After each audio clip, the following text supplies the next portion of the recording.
Hello, my name's Adam Granderson. You've heard some of my videos. I like to talk about a lot of things, and I'm getting back to why I even started making videos in the first place. The fundamental reason is I love science, so that's what I'm going to talk about, science. So pretty much I've been on this journey. I'm in New York right now. Pretty much been through a lot to get here. It was a wild ride. New York, New York put me through some twists and turns, as expected, from a great city with great people in it. But yeah, it was nice. But what I want to talk about, I want to talk about how mathematics relates to people, everyday people, but in a grander sense, life in general in the universe. How do I express this? So much I was looking through some physics. Physics is a little tough for me because I'm fundamentally I'm an organic chemist. But you know. I was looking at some physics, some old physics, some Einstein's, field equations, and I noticed you came across, the cosmological constant. That's the fundamental constant that pretty much that he thought at the time that showed that the universe was decelerating. It was pretty much going to be static. But recently, or I guess somewhat recently, it's ancient history from modern physics terms. Somewhere around in the 90s, we found out that the cosmological constant was not so constant. It's actually changing. But to date, in modern times, we're still in pursuit of an exact estimate of that cosmological constant, and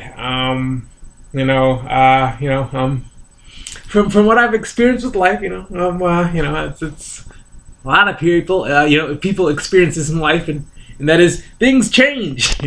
Sometimes they change for a little bit for the worse. But generally, if you thinking from a scientific point of view, progress, things they get better.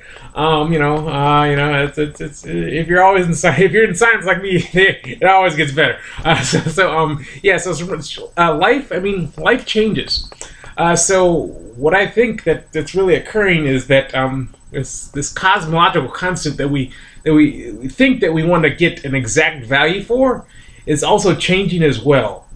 It's kind of wish-washy way that a qualitative way to express why I think that, but there's other reasons why I think that as well. I haven't had a chance to get into mathematics. I eventually will, but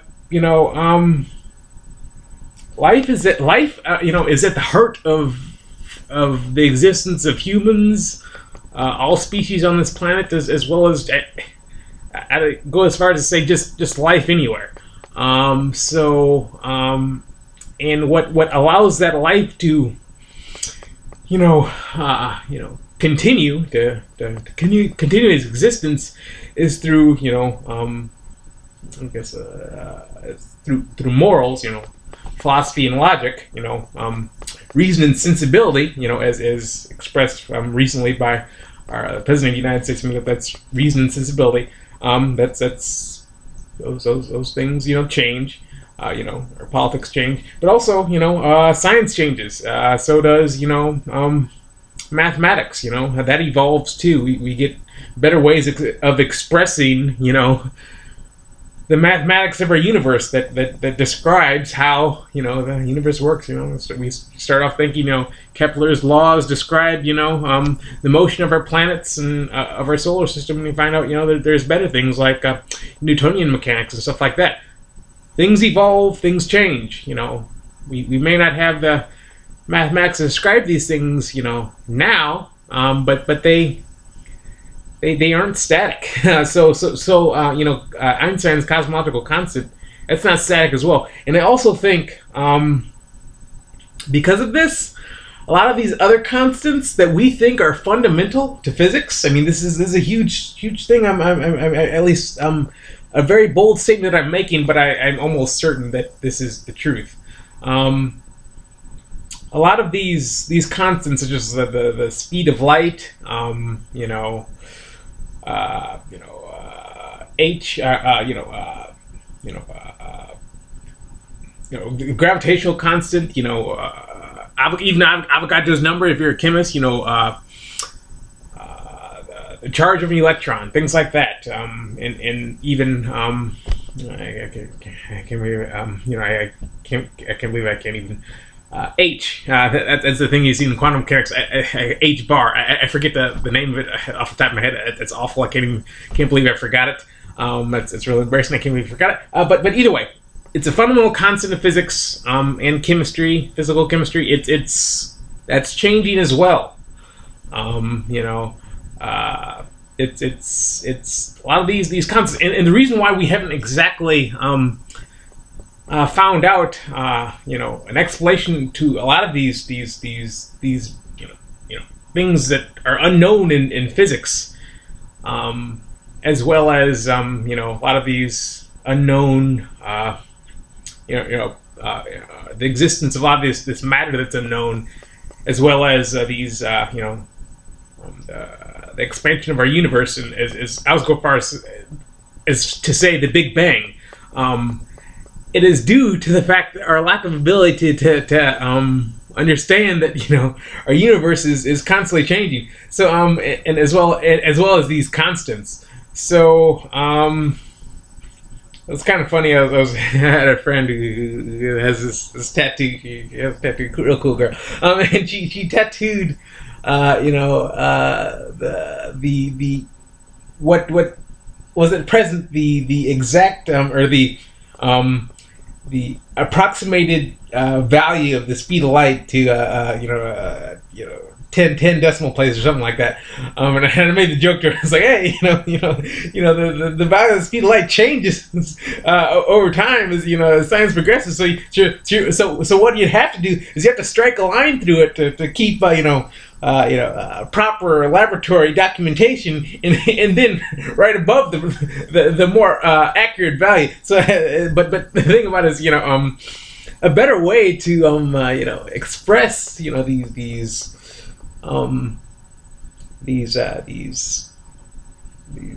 constants would probably not be exact constants. They would be obviously, if something's changing, what changes. Functions change, through time, and if those functions are good enough, you make functions of those functions, functionals. Or do we use functionals in the description of molecular geometries, things like that. So I'm getting a little geeky. But the reason why I even came across this was it was on my train ride to New York, and it was kind of interesting how it's kind of coincidence how history repeats itself. I don't mean that in an arrogant sense in the slightest. But either way, so it doesn't matter. So I was on a train ride to New York, and I was pretty much sitting out. It was a nice train ride. I had a real nice first class ticket, but either way, it had a narrow window, and it was real dim light, so I couldn't see too well outside of the train. So I was just do is either listen to my iPod, read, or just look out the window. So I was looking out the window, and I could see trains go past and stuff like that. And I was like, sorry, just as a fundamental question, as a geek would, no different than one of the great founders of quantum mechanics and the boom of the evolution of physics. So much we were staring out the window, and just wanted to ask, hey, is our train moving, or is the train that I see rushing past moving? So I sat there and I thought, and I was like, wow, that's weird. Because in all honesty, I could not tell in the slightest. I was like, wow, it just makes sense how these are reference frames. Things may not always be what they seem, whether they be constants in in physics or a lot of these things. yeah, and the thing about it is here. So what does this relate to? It comes down, the theory of relativity, the speed of light. So I then asked the question on the channel. It's like how do you? I mean, so if that's true, how do you know that this? So I mean, it comes out. So the speed of light. How do we know that that's the speed of light? I mean, how would you measure it? It's because we have we've been like recently we came across neutrinos that have, not only do they have mass, they have what appears to be mass, but they also move faster than the speed of light. So how in the world would you so does that mean that the speed of light is not necessarily constant? I mean that's current physics that's going on right now. So then, if that's not true, so what would you do? You'd try and devise some sort of experiment to get the speed of light not to be absolute. So you try and see. It's like, wow. So what I think is happening, that these things that we see, these error, so these approximations of C, may not be so when we approximate it wrong, so we get like an error that we think is an error, it may not be an error. It could just be a data point that we don't know is a data point, So it'd be interesting to see if we see how these data points progress through time, and I mean, because they are data points. So and if we can get these data points, we can extrapolate an equation that describes how C would be changing over time, and what we see that is chaotic randomness may not be chaotic randomness. And so wow, I mean, it's like, wow, it's like, geez, C may not be C. That there is quite incredible. And it's I don't know, it's well, I'm just a crazy kid who can't read good. So but I believe it very deeply. Also, if that's true, I mean, I'd go as far as to say that even these functions, these variables like pi and e that are referenced with with equations that are based on calculus, those might be changing as well. And that's even stranger because of the fact that they're referenced to mathematics. like what do you reference mathematics? 1 plus 2 plus 3. Calculus. Derivatives, integrals, things like that. What are they referenced to? If that's changing, that's I haven't even gotten to that part yet, which I don't even understand. So I mean, so and what about I, the imaginary number? Does that mean there might be alternate dimensions of time and space? I don't know. I'm not a mathematician. I'm an organic chemist. I may not be able to read good, but I mean it's yeah. I can read somewhat. It's just something that I really think that has to be dived into. I mean, I mean, a lot of these chaotic events, this randomness may not be so random. So think about all the things that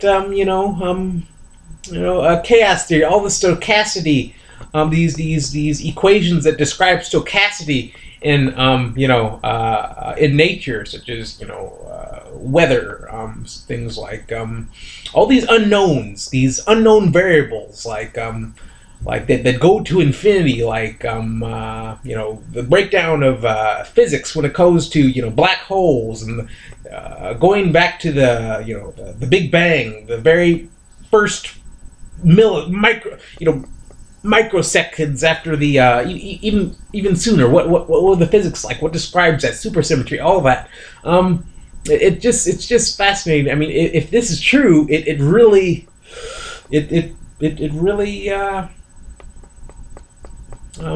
it would be groundbreaking, and I really think that, I mean, a lot of these mathematicians should help me, or take a look at it.